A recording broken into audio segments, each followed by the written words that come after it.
मंथन में आप सभी का स्वागत है। आपके साथ मैं हूँ योगिता सिंह। अच्छा, इंटरनेशनल प्लेटफॉर्म पर जब मैचेस होते हैं, गेम्स होते हैं, तो यूजुअली आपने देखा होगा जो मेडल की टैली होती है वो उसमें हम बहुत नीचे होते हैं। बाकी सारे देश जो है वो हमसे ऊपर जाते रहते हैं और हमें हर बार ये बहुत दुख होता है कि यार क्या हमारे देश के लिए कोई मेडल नहीं आ सकता। हम दाव लगाते हैं, हम सोचते हैं कि फलाना गेम में ज़रूर कोई ना कोई मेडल आएगा, लेकिन अक्सर ऐसा होता है कि जो हम सोचते हैं, जितना हम मेडल सोचते हैं उतने मेडल्स हमें नहीं मिल पाते हैं। गालियां हम देते हैं जरूर अपने स्पोर्ट्समैन को ना कि ये गए हैं देश को रिप्रेजेंट करने के लिए और कुछ लेकर के नहीं आए, कुछ नहीं जीता, कुछ नहीं कर पाते हैं, हमारा देश तो कभी अच्छा खेल ही नहीं पाता है। लेकिन कभी क्या आपने गौर किया है कि आप लोग सिर्फ एक गेम ऐसा है जिसको बहुत तवज्जो देते हैं, इतनी तवज्जो देते हैं कि उनके ट्रेनिंग के लिए, यहाँ तक कि उनके किट के लिए भी ना स्पॉन्सर्स रहते हैं, और जब वो जीत करके कोई मैच आते हैं और अगर हार के भी आते हैं ना तो भी लोग उनके दीवाने रहते हैं। समझ ही गए होंगे मैं किस गेम की बात कर रही हूँ। तो बहरहाल बात ये हो रही है कि जो बाकी मैचेस हैं, जो बाकी स्पोर्ट्स हैं भारत के, हम उनको तवज्जो क्यों नहीं देते हैं।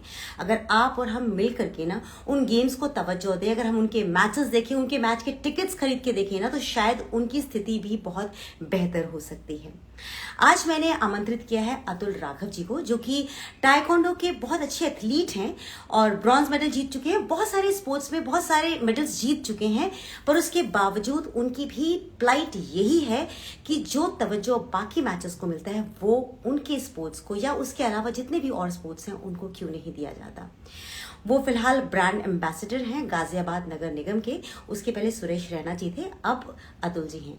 तो मैं आज उनको आमंत्रित कर लेती हूँ, उनसे उनके गेम्स के बारे में बात कर लेते हैं, उसके अलावा जो स्थिति है बाकी गेम्स की आज उस पर भी हम बात कर लेते हैं। ठीक है, मैं भेजती हूँ उनको एक छोटा सा रिक्वेस्ट और उनसे हम करते हैं बात। जितने लोग जुड़ चुके हैं, thank you so much for joining. और अब हम बात करेंगे अतुल। हाय काजल जी, हेलो, वेलकम। हेलो मैम, कैसे हैं आप? मैं अच्छी हूँ, आप कैसे हैं? मैम मैं भी बहुत अच्छा हूँ। बहुत बेहतरीन। अतुल जी, आप ब्रांड एम्बेसडर हैं गाजियाबाद नगर निगम के, जी जिसके पहले सुरेश रैना जी थे। तो मैं आपसे जानना चाहती हूँ, जब कोई ब्रांड एम्बेसडर बनता है तो उसके ऊपर किस तरह की जिम्मेदारियां होती हैं? क्योंकि आप एक स्पोर्ट्स पर्सन हैं और एक ब्रांड एम्बेसडर हैं, तो मुझे बड़ा क्यूरियोसिटी है ये जानने का कि आपको क्या क्या करना पड़ता है। Ma'am, as a brand ambassador हमारा जो मेन काम है वो है जो इनकी पब्लिक पॉलिसीज हैं, किसी भी गवर्नमेंट की जो पब्लिक पॉलिसीज हैं उनको हमको प्रमोट करना है। बेसिकली उनको हमको पब्लिक इंटरेक्शन में लाना है। उनको हर एक पब्लिक अवेयरनेस के थ्रू हम सबको बातें पता करवानी है उनको। हमारा जो मेन वर्क है वो इतना है। अच्छा, तो ये सब काम करते समय आपको लगता है कि जो जिम्मेदारी आपको दी गई है वो आप आसानी से कर पा रहे हैं और इजीली लोग इस चीज को समझ रहे हैं, या बहुत जद्दोजहद है इसमें?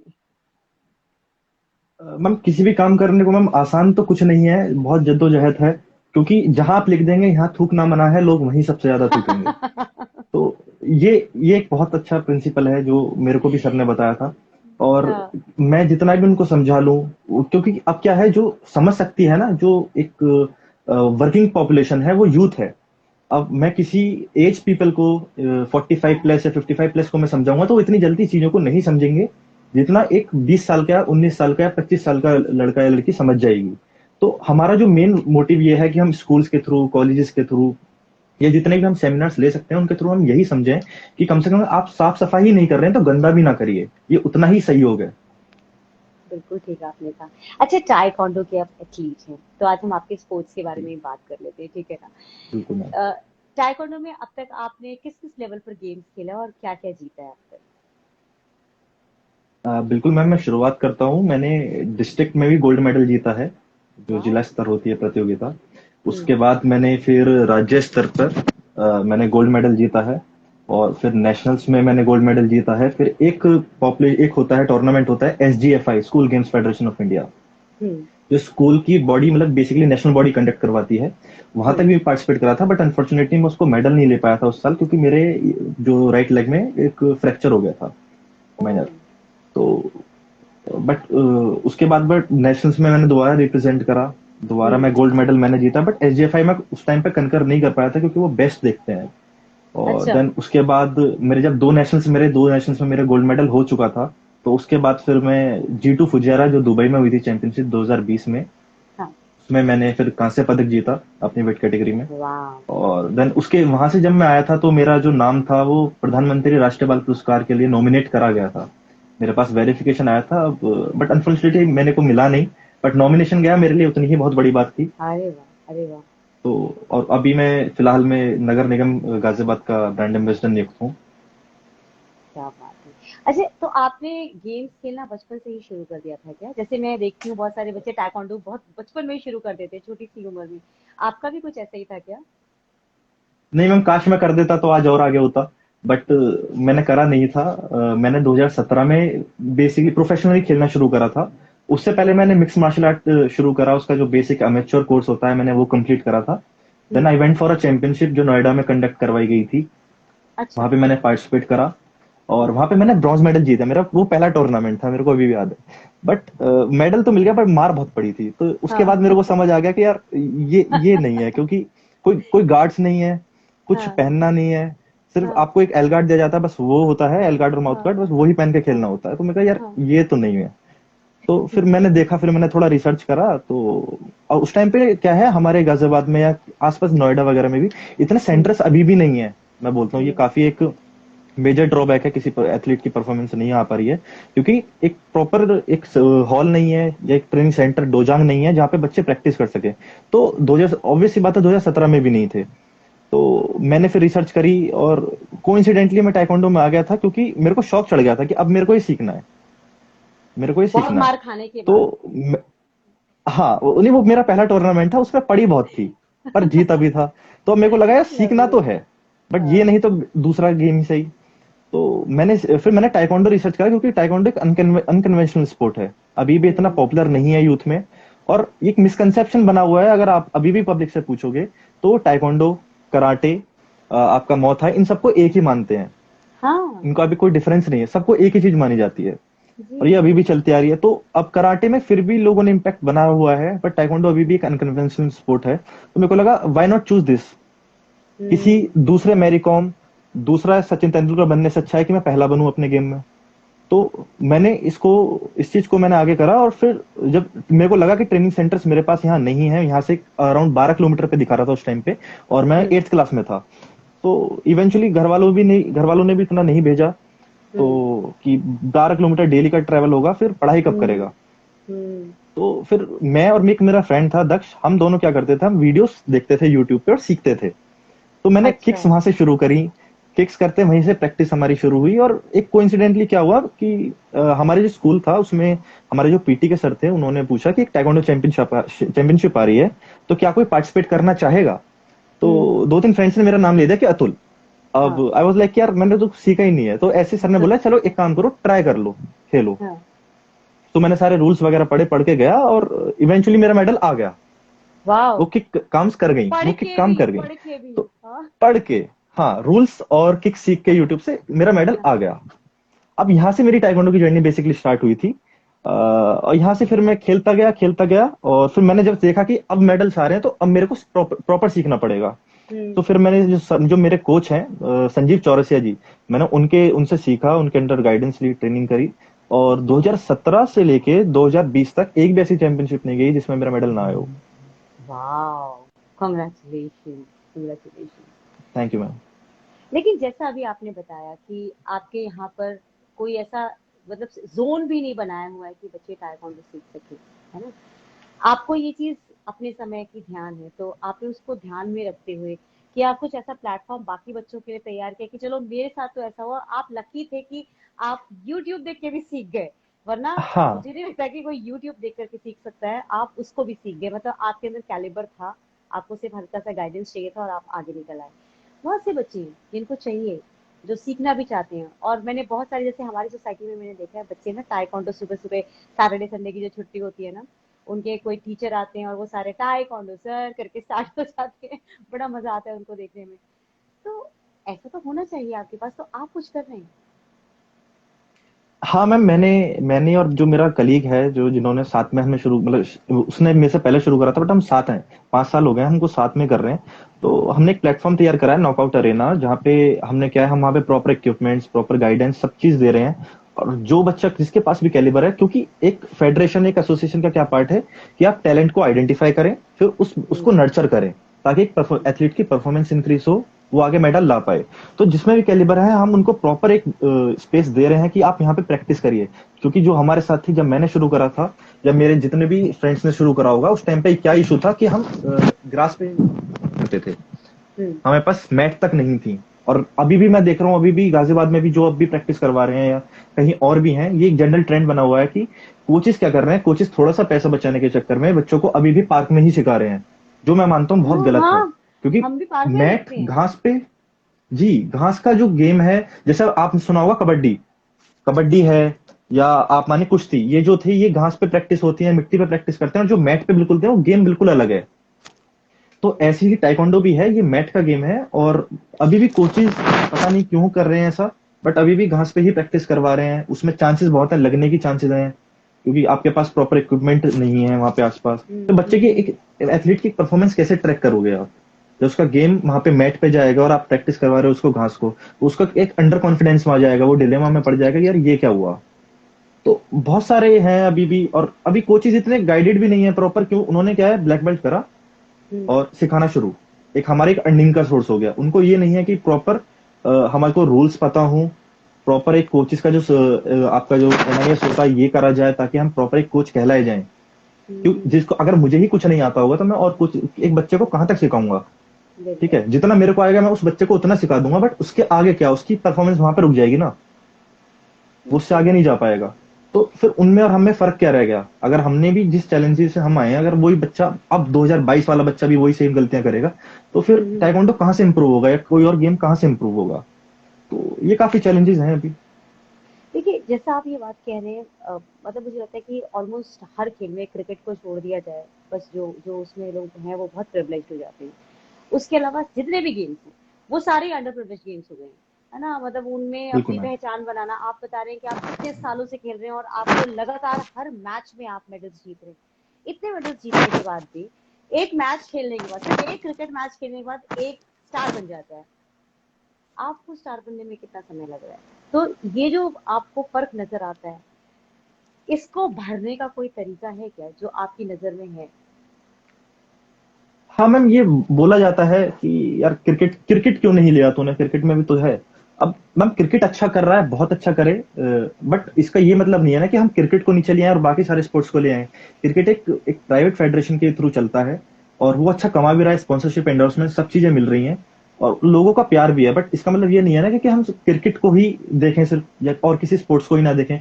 जब तक कोई एक as a viewer, public viewer, मैं किसी और गेम को सपोर्ट भी ना करूंगा, तो वो स्पोर्ट कैसे आगे बढ़ेगा। अगर मैं उसकी टिकट्स जाके नहीं खरीदूंगा, मैं उसको टीवी पर नहीं देखूंगा उस मैच को, तो कैसे पता चलेगा बाकी एथलीट्स को।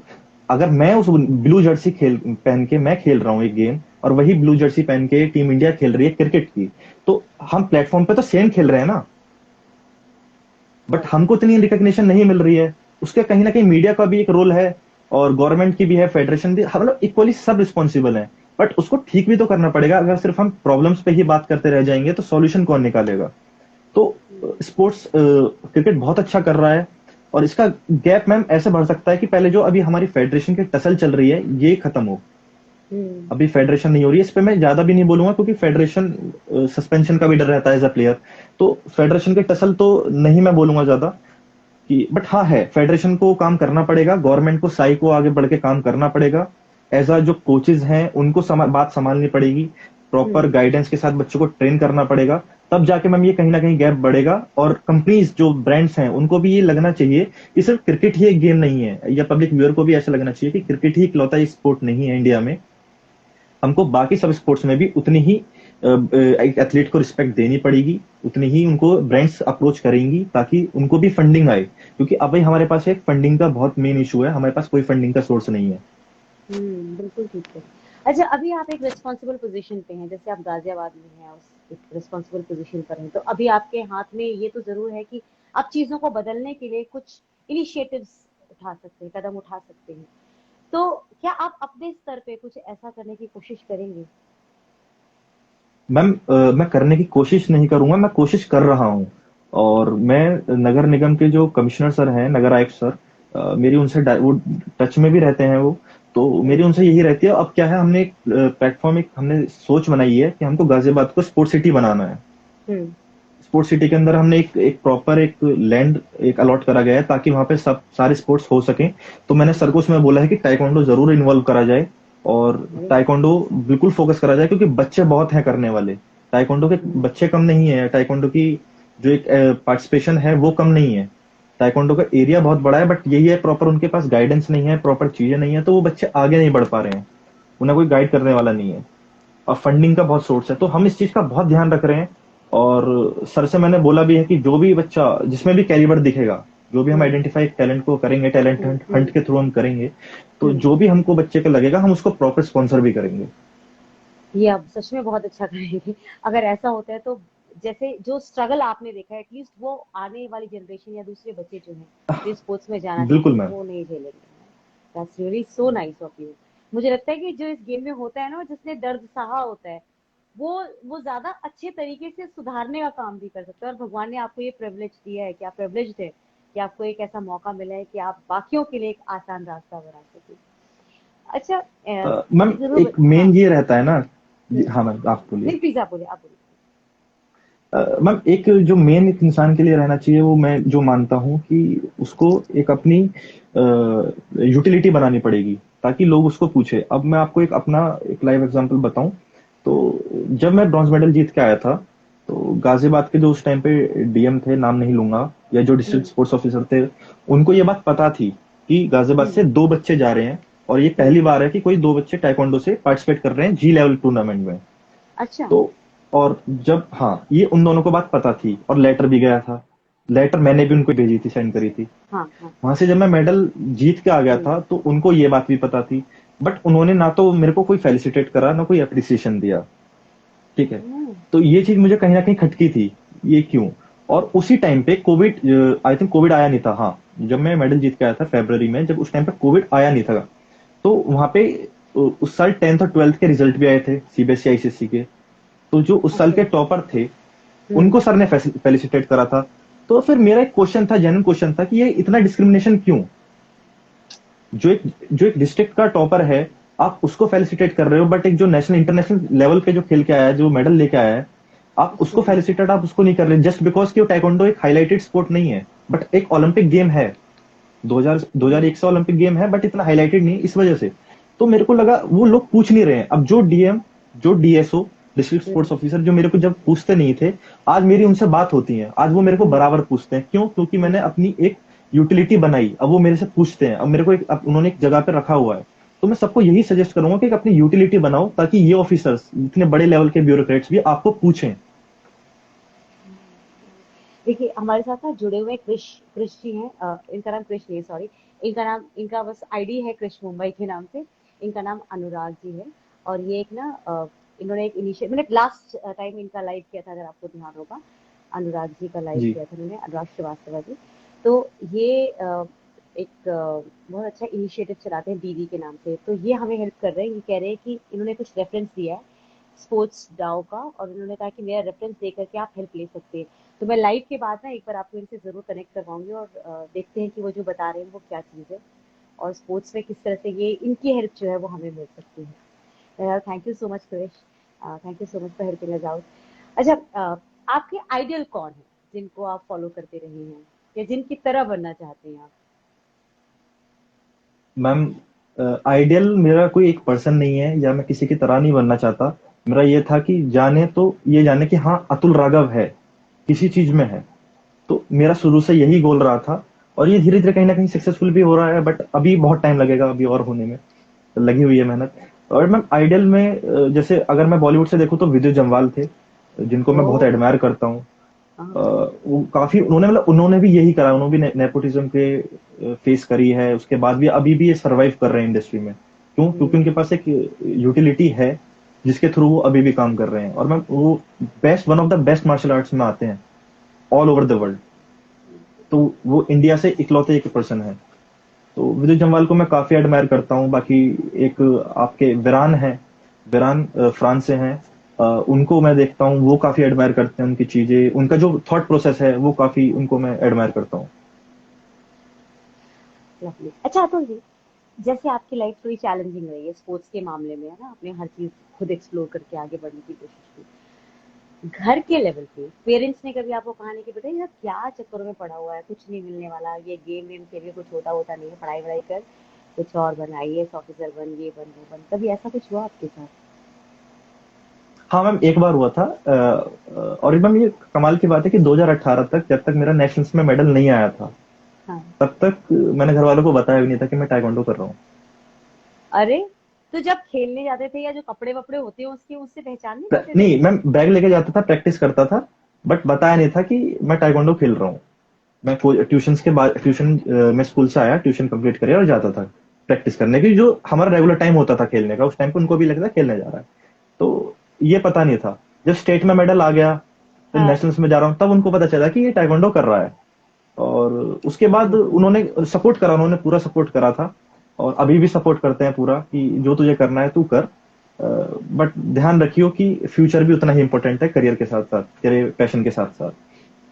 तो अब वो अभी भी करते हैं, बट एक टाइम ऐसा आया था कि जब 2019 में, कि जब सारी फंडिंग, सारी एंट्री फीस, सब कुछ हम जब खुद ही फादर मेरे दे रहे थे, तो ये आया हम्म। कि यार तू इतना कर रहा है, उसके बाद गेम तुझे क्या दे रहा है? सब कुछ तुझे फ्री ये है। भी तो सोच कि लॉन्ग टर्म में ये देख कि तेरे को क्या दे रहा है, कि तू कुछ और भी तो ट्राई कर, साथ साथ एजुकेशन भी अपना बनाए रख। तो हाँ, फिर मैंने इस बात पे सोचा भी था। तो फिर अब मैंने यूपी स्टेट रेफरी हूँ मैं करंटली। तो हम्म। ये एक अच्छी बात हो गई है मेरे लिए। वाह। तो अब साथ साथ काम इस पे भी चल रहा है। सपोर्ट पूरा था, सपोर्ट्स मेरे फ्रेंड्स का भी पूरा था। मेरे पांच पांच छह फ्रेंड्स थे गिनती के, और वो जो अभी भी हैं उनका काफी और इस प्लेटफॉर्म के माध्यम से मैं उनको थैंक यू भी बोलूंगा। उदित, अनिकेत, शिवम, आदित्य, और ध्रुव, ये इन्होंने मेरा बहुत सपोर्ट दिया एंड मोमेंट का। आ, सो लवली, सो लवली।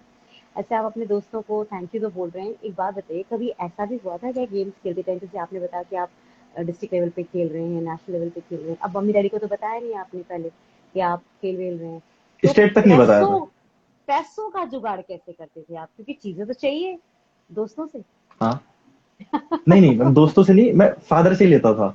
अच्छा, नहीं थे पापा सही थे। कि हाँ, फादर से ही लेता था कि ऐसे ऐसे एक, उस टाइम पे मैं बैडमिंटन, हम बैडमिंटन खेलने जाते थे स्कूल, तो हाँ। कह रहे थे कि एक एंट्री फीस है, इसके लिए जाना है पापा, वो पैसे चाहिए थे।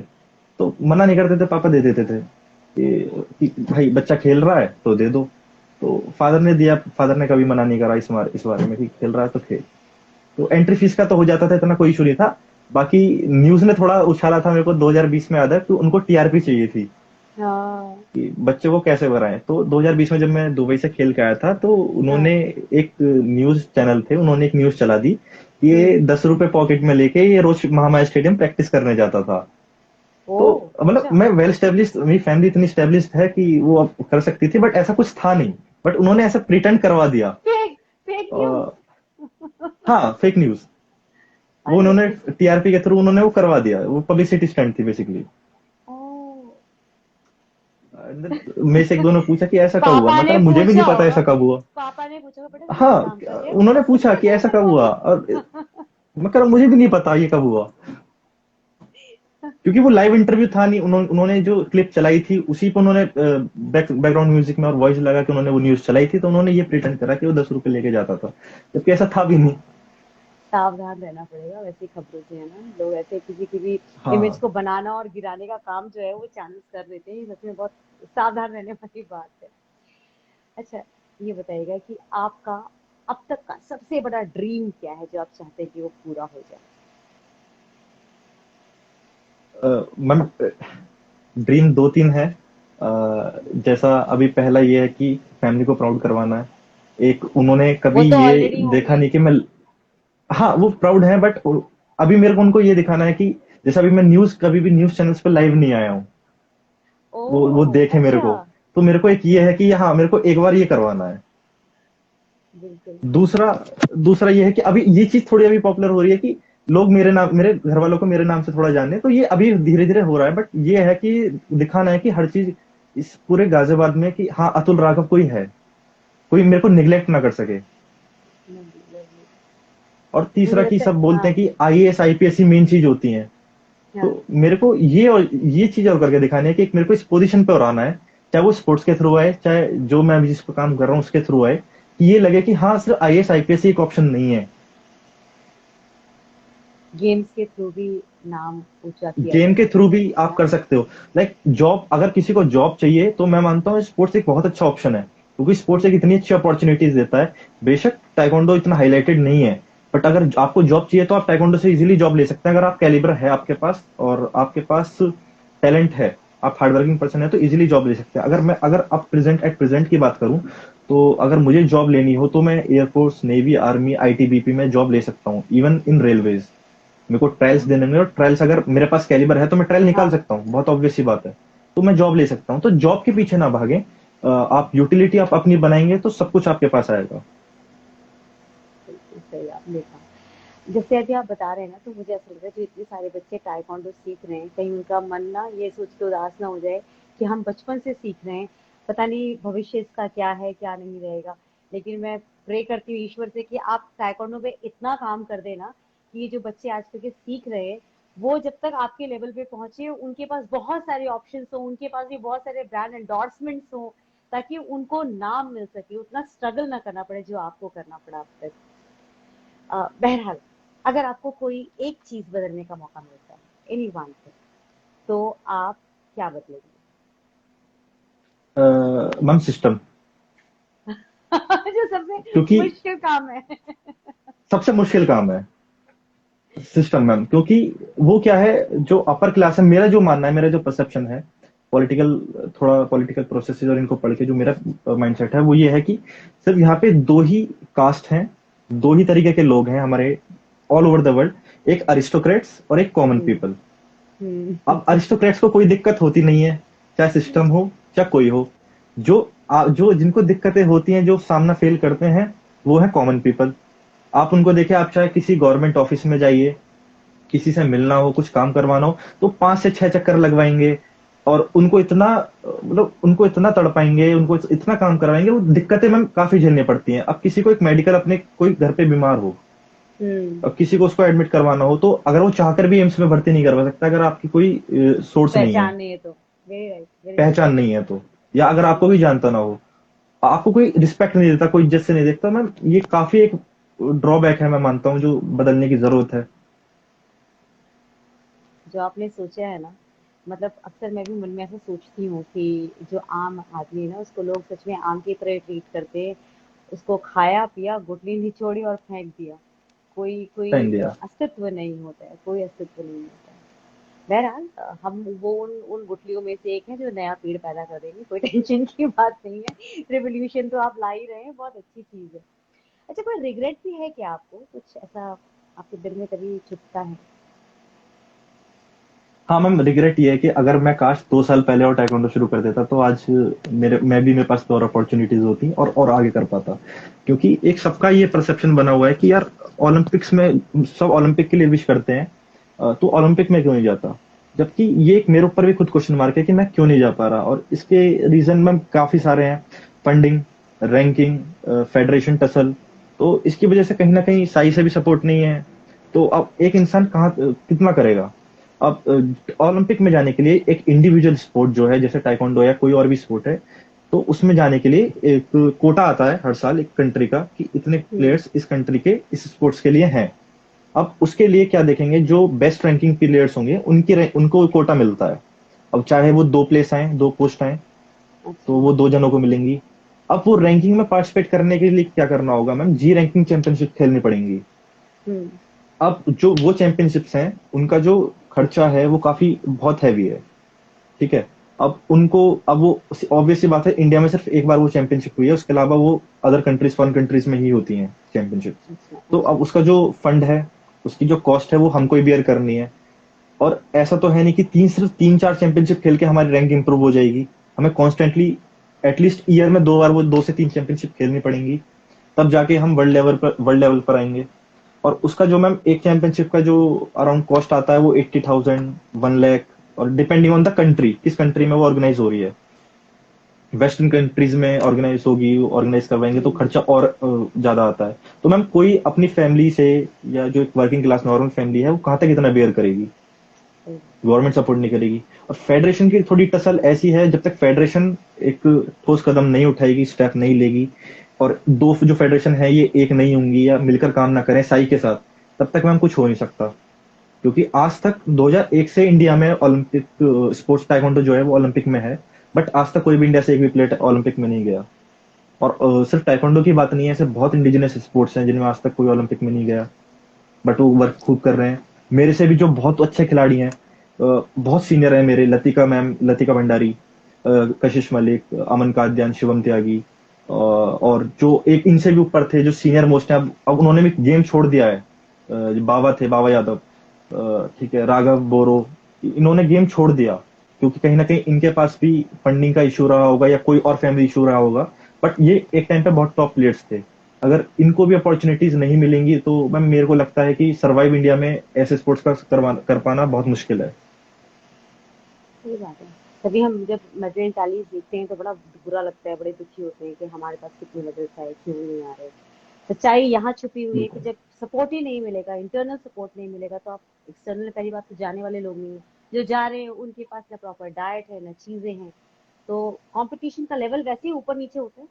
कैसे आप हाँ मैम, मतलब और उसकी फिर सोच भी परफॉर्मेंस कैसे भी तो सकते एक हैं कि कोच पे है ना। डिपेंड करती है। उसकी परफॉर्मेंस भी कोच पे है। अब कोचेस भी ये हैं कि ऑब्वियस सी बात, अब कोई किसी गेम में आया उसके बाद वो कोच बनेगा तो उसको भी फिर अर्न करना है थोड़ा। तो वो सोचेगा कि क्यों खामखा मैं 30,000 60,000 रुपए एक एनआईएस कोच, एनआईएस की डिग्री लेके कोच बनूं, इससे अच्छा मैं ऐसी कोच कर लेता हूँ। कोच तो कहला गया ना जब वो ब्लैक बेल्ट हो गया तो ऑफिशियली। तो बट उनके पास सही गाइडेंस नहीं है, उनको ये नहीं पता कि किसी एथलीट को स्पोर्ट्स साइंस क्या होती है, क्या किसी एथलीट की परफॉर्मेंस कैसे इंप्रूव करनी है, या वाटर रिटेंशन, अपने वेट को कैसे लॉस करना है एक शॉर्ट पीरियड ऑफ टाइम में। तो यही नहीं पता, इससे बच्चों की परफॉर्मेंस पे फर्क पड़ रहा है कहीं ना कहीं। एक अच्छी गाइडेंस उनको नहीं मिली हुई है। तो मैम बहुत सारे फैक्टर्स हैं इसके। और हाँ, फेडरेशन को तो मैम आगे आना पड़ेगा, क्योंकि जो ओलंपिक में जा सकता है वो फेडरेशन के बिना तो जा नहीं सकता। एशियन एशियन गेम्स होते हैं, एशियन ट्रायल्स में फेडरेशन के बिना तो जा नहीं सकता। उसके साइन चाहिए होंगे। अब वो जब तक वो टसल बनी रहेगी या जब तक एक नहीं होंगे तो ये कैसे काम होगा। बिल्कुल सही आपने कहा। आपसे बात करके मुझे बहुत मजा आ रहा है। मुझे मालूम है कि टाइम भी हो चुका है, लेकिन मैं फिर भी आपसे एक आध सवाल और पूछना चाहूंगी। देखिए, हर किसी की लाइफ में ना तो अप्स एंड डाउन्स आते हैं, और मुझे लगता है कि आपका गेम्स की वजह से बहुत ज्यादा आपका स्ट्रगलफुल टाइम रहा। तो जब आप बहुत हताश और निराश होते हैं तो वापस अपने आप को मोटिवेट करने के लिए क्या कुछ खास लाइन्स हैं जो आप सोचते हैं या खुद को बोल के मोटिवेट करते हैं? मैम एक तो मेरे एक बहुत फेवरेट पर्सन है, आरजे कार्तिक, अगर आपने हाँ नाम सुना हाँ हो सुना उन्होंने। है, हाँ तो हाँ सुना है। वो काफी अच्छी बातें करते हैं, तो एक तो मैं उनको सुन लेता हूँ। दूसरा, फिर थक हार के यही है यार, अतुल देख, करना तो है तुझे। अब अब चाहे आज कर ले या कल करना तुझे जब भी है, तो फिर रुकना ही क्यों। हाँ, अब जैसे मेरे घर वालों ने एक बात बोलती थी, या तो कि बेटा 10 साल और मेहनत कर ले, 5 साल और मेहनत कर ले, उसके बाद जिंदगी अच्छी अच्छी है। ये मेरे हिसाब से सबकी फैमिली बोलती झूठ होगी। झूठ बट बोलते हैं, ऐसा, झूठ बोलते हाँ, हैं। झूठ बोलते हैं, ऐसा होता नहीं है। बट हाँ, ये उसमें एक सच्चाई ये जरूर है, अगर आपने अभी अपना सोशल बेसिक स्ट्रक्चर क्रिएट कर लिया तो आगे आपको दिक्कतें नहीं आएंगी। आप उन चीजों को कवर कर लोगे, फेस कर लोगे। बट जो अभी नहीं कर पाया उसको फिर वो करनी तो है चीजें, फिर वो आपको 22 या लेटर मिड एज में करनी पड़ेंगी। तो ये इसमें ये चीज सच्चाई है। तो मैं इससे मेरे को मोटिवेशन मिल जाती है कि काफी कि देख, करना तो है। बहुत अच्छी बात। अच्छा, चलते चलते जो आपके व्यूअर्स हैं जो इस प्रोग्राम को बाद में भी देखेंगे, उनको जो स्पोर्ट्स लवर्स हैं, उनके लिए कुछ खास मैसेज आप देना चाहेंगे? हाँ, मैं यही कहना चाहूंगा कि देखो, रुकना नहीं है, करते जाओ, खेलते जाओ। एक अपॉर्चुनिटी एक ऐसी आएगी, मुझे भी मिली है तो आपको भी मिलेगी। ऐसा नहीं है, चेंज इंडिया में आ रहा है और थोड़ा टाइम लगेगा, तो चेंजेस तो आएंगे। But as a public viewer जो देख रहे हैं, मैं उनको यही बोल रिक्वेस्ट करना चाहूंगा कि क्रिकेट ही एक ऐसा स्पोर्ट नहीं है इकलौता। आप बाकी स्पोर्ट्स को भी उतना ही प्यार दिखाएं, उन एथलीट्स को उतना ही रिस्पेक्ट करें, उतने ही उनके टिकट्स जाके देखें, उनकी टीवी पे, अगर आप टिकट पे भी नहीं पैसा खर्च करना चाहते, एटलीस्ट टीवी पर उनको देखें। राइट। तो उनसे क्या है, हमको मोटिवेशन मिलता है, आप सपोर्ट करेंगे हमको। बेसिक आप इकोनॉमी के थ्रू ही नहीं, आप पैसे भी हमको रिस्पेक्ट करोगे, हमारे बारे में दो तीन बोल दोगे कि हाँ हम भी जानते हैं, ये भी एक स्पोर्ट है। अगर मैं आपसे अभी अभी मैं किसी से भी पूछ लूं कि डेफ ओलंपिक्स हो रहे हैं अभी करंटली, अच्छा तो अच्छा। उसमें टाइकोंडो से 2 जने गए हैं। तो जो टाइकोंडो देख रहे हैं, मेरे हिसाब से उनको भी नहीं पता होगा कि वो 2 जने कौन है। जिन्होंने तो पार्टिसिपेट करा है डेफ ओलंपिक्स में, मुझे पता है। और वो सबसे दुख की बात यह है कि वो मीडिया ने भी कवर नहीं करी है न्यूज। नहीं की जाती। जबकि साई ने ऑफिशियली इस बात को डिक्लेयर करा था कि ये दो एथलीट्स हैं जो डेफ ओलंपिक्स में पार्टिसिपेट कर रहे हैं टाइकोंडो में, बट वो मीडिया ने भी कवरेज नहीं करी उसकी प्रॉपर। तो अब जब मीडिया ही फायदा कवर नहीं नहीं है ना। करेगी, हम लोग, हाँ। हाँ हम लोग ही नहीं उनको जाके देखेंगे, हम पता ही नहीं होगा, तो फिर उस गेम का मेरे को कोई सेंस लगता नहीं है कि आप मेहनत भी कर रहे हैं फिर आपको अपॉर्चुनिटीज नहीं मिल रही हैं, आपको उतनी रिकग्निशन नहीं मिल रही है, तो आदमी कहीं ना कहीं डिमोटिवेट होता है। लेकिन आपको डिमोटिवेट नहीं होना है, क्योंकि आपकी नहीं मोटिवेशन होना से है। मुझे लगता है कि जो नई पीढ़ी है ना वो नहीं। बहुत अच्छे से आगे जाएगी। आप खुद भी यंग हैं, अभी तो आपके आगे भी बहुत बड़ा प्लेग्राउंड पड़ा हुआ है जिसमें आप बहुत अच्छे से खेल सकते हैं। तो मेरी तरफ से आपको बिल्कुल बहुत मैम। सारी शुभकामनाएं।